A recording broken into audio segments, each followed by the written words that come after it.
We all go a little mad sometimes. Get you. You are under darkness. Here's Johnny.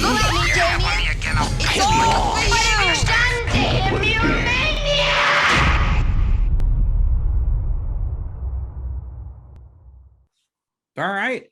Well, hi, I'm Yutaka. I'm with the Horror Hour, and today I've got Patrick Magee, one of the FX artists from VHS 94. So first off, how are you today? I'm doing fine, just fine. Awesome. Well, honestly, it's a pleasure and an honor. And again, your background is really amazing.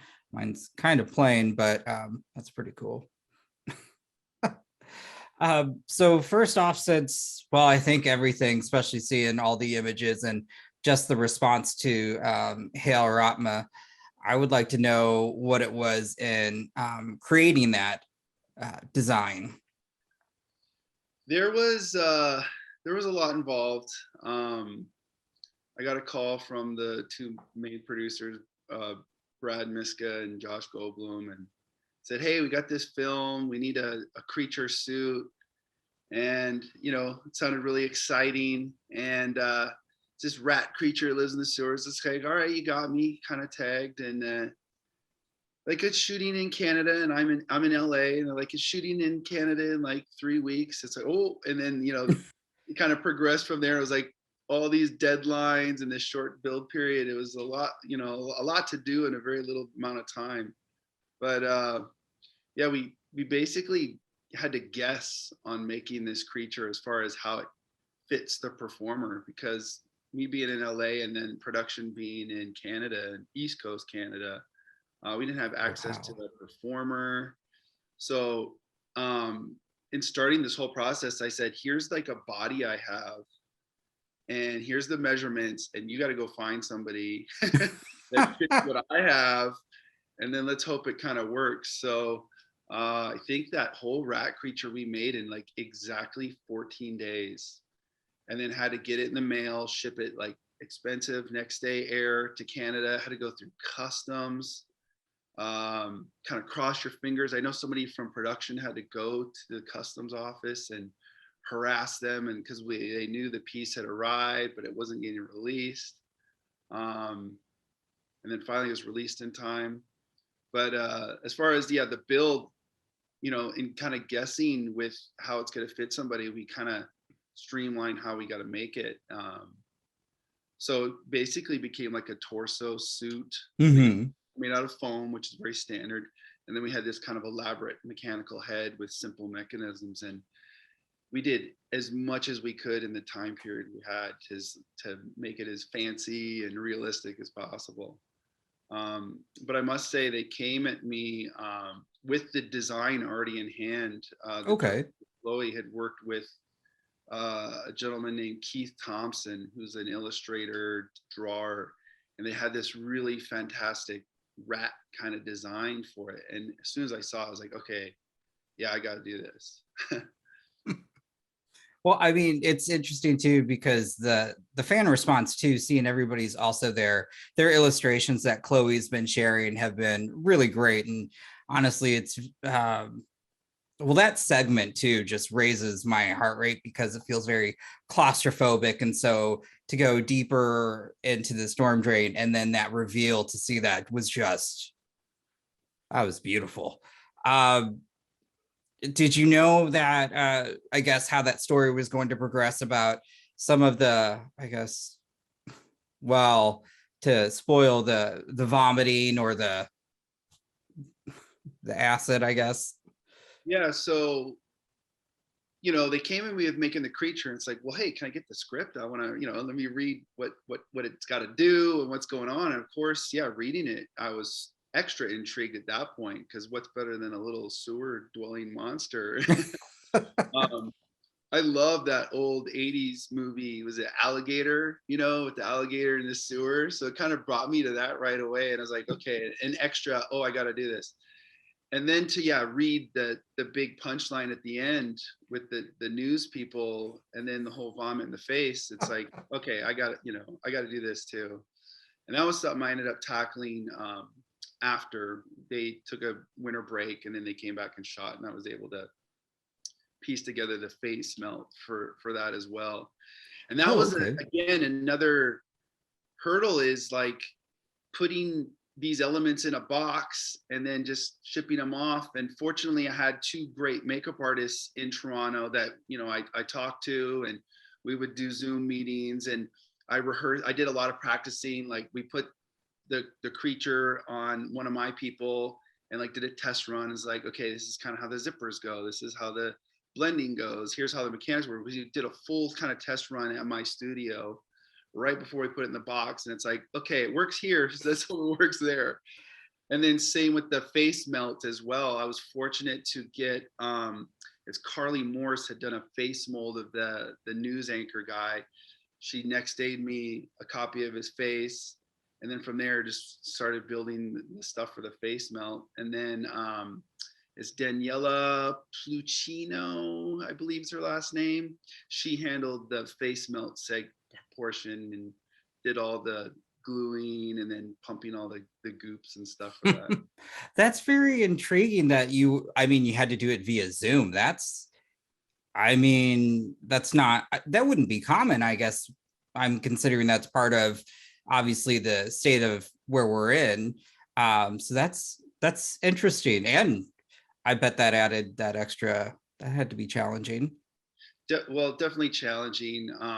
Yeah, I'd done a little bit of stuff like that before, but obviously with COVID and travel, and you know, I know the directors, they had to sit in a hotel for I think 2 weeks. Mm-hmm. I didn't have time to do that. Yes. So yeah, all I can do is kind of rig it up where I could do it and go, okay, please try to do something like this. And then, you know, it's like they got this suit and then they put it on their performer and like, okay, it fits. Okay, good. All right. So we can do the makeup. We're going to do it like this. Yes. Okay. Then I got pictures from set and it's like, all right, yeah, you know, it's all working out great. So you just kind of roll the dice there. So wow. Obviously.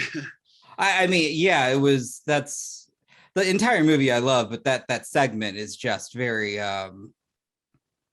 it was surprising. I was not expecting certain elements, and that finish, that ending was just like, how did they, so to know that was part of you had the idea, and then you had somebody there who could help, I guess supervise or make sure it, you know, goes according to plan. Yeah, well, basically execute it. Yeah, thank you. Yes. And yeah, so from my side, it's try to make things as simple as possible and not, you know, overcomplicate it, which is kind of key with effects. I think a lot of people tend to overcomplicate it and maybe over design it or work it. And in fact, just keeping things simple is usually the best way to go. And definitely with the face melt, like, because we did it as like a prosthetic that just went on the performer's face. So it's really just the front. We made a wig covering all the tubes, very simple. So it allowed him, the performer, to do all the movement, have his hands in there, and he's actually actuating the jaw when it's melting. And he really sells it. You know, his performance is so, I don't want to say over the top. It's very real, but it's gory and funny and everything all kind of combined. And when you see his, you know, performance, like, okay, awesome, you sold it. I mean, knowing that, I can't wait to go back and watch that and try and pay attention. Wow. That's amazing. Yeah.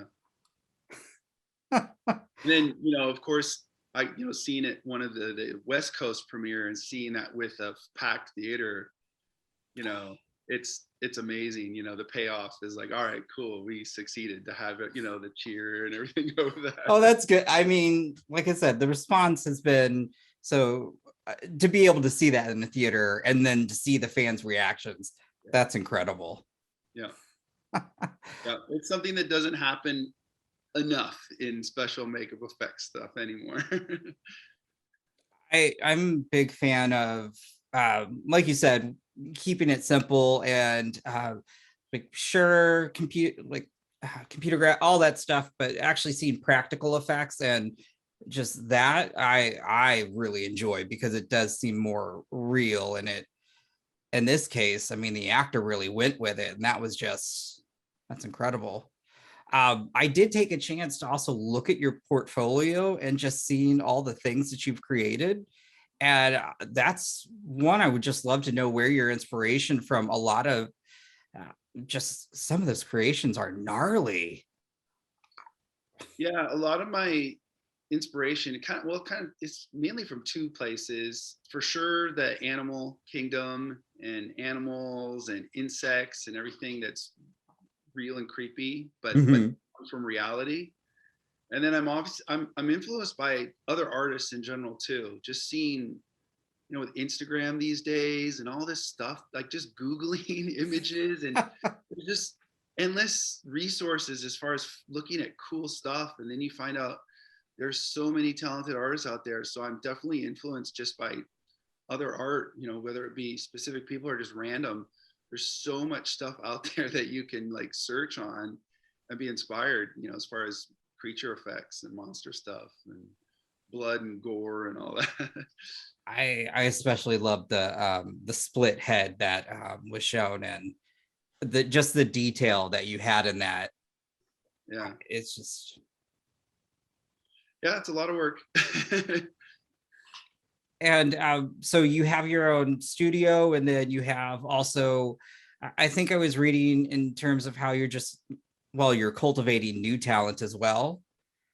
And just I wasn't sure. I was trying to read to see if you were teaching or if you were just bringing on artists and helping.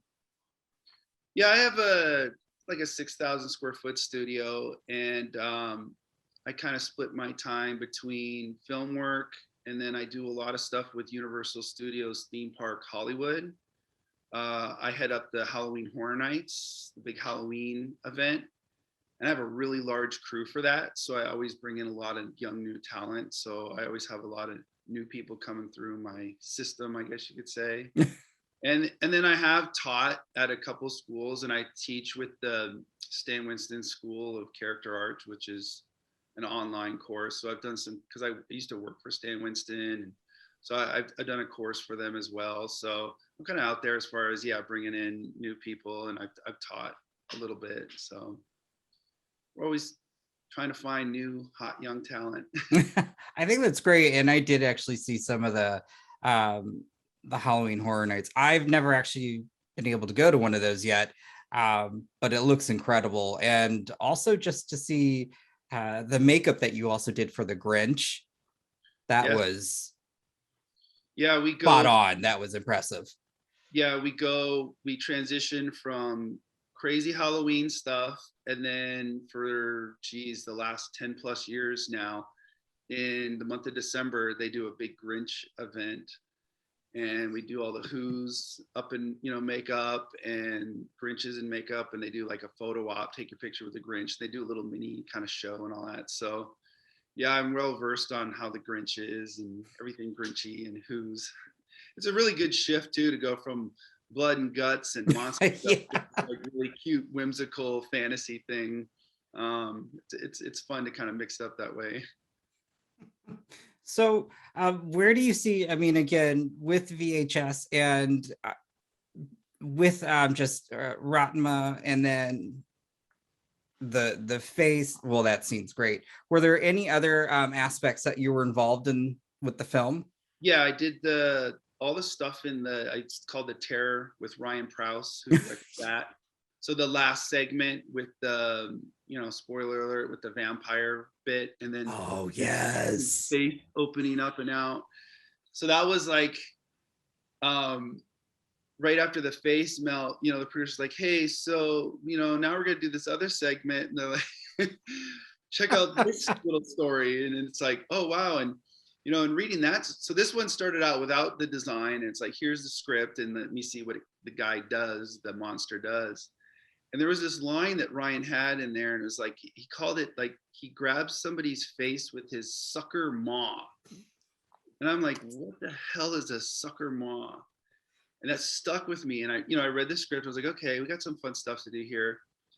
And I'm like, okay, I did a Zoom thing with Ryan, and I'm like, what the hell is a sucker maw? And what do you want to do? And I was like, can we just like go for it? And he's like, let's go for it. So I was like, all right, because when you read this story, it's kind of like it's a vampire. He could have just done a vampire. It could have been kind of traditional, but he's like, let's go for it. So I kind of had this idea of, we made a mask, and it's literally the performer put his hands inside, and he self mechanized this face that could like grab you. And that one we had 11 days to do. I had 11 days to do the head, the hands, everything. So that was like, okay, is this what we can do? Yes. All right. Boom. And we just like raced. And I had to like schedule it out like hour for hour. Like I had 3 days to sculpt it. Okay, you got to prove this now. It took like 4 days to mold it. And then we cross our fingers when we run the skin, paint it, test it, put it in a box, and go, okay. So that was a race. And then Daniela, she handled that on set, and you're just kind of waiting by your phone. Hey, how's it going? Is it working? Does it fit the guy? And it's one of those cases where, knock on wood, like everything kind of seemed to work out. So it was a good scene, but that's crazy. That I like how the actors really had to get into that for a lot of these effects as well to sell the role. Yeah, it's very performance based. Wow. Well, I just want to say again, thank you for sitting down with me. I really enjoyed the movie. I will be watching this again, just hearing all the backstory. That's really awesome. And I just want to wish you a lot of success. And I'm just so happy for the film. So again, thank you. Thank you. My pleasure. You have been listening to the Horror Hour. See you next time.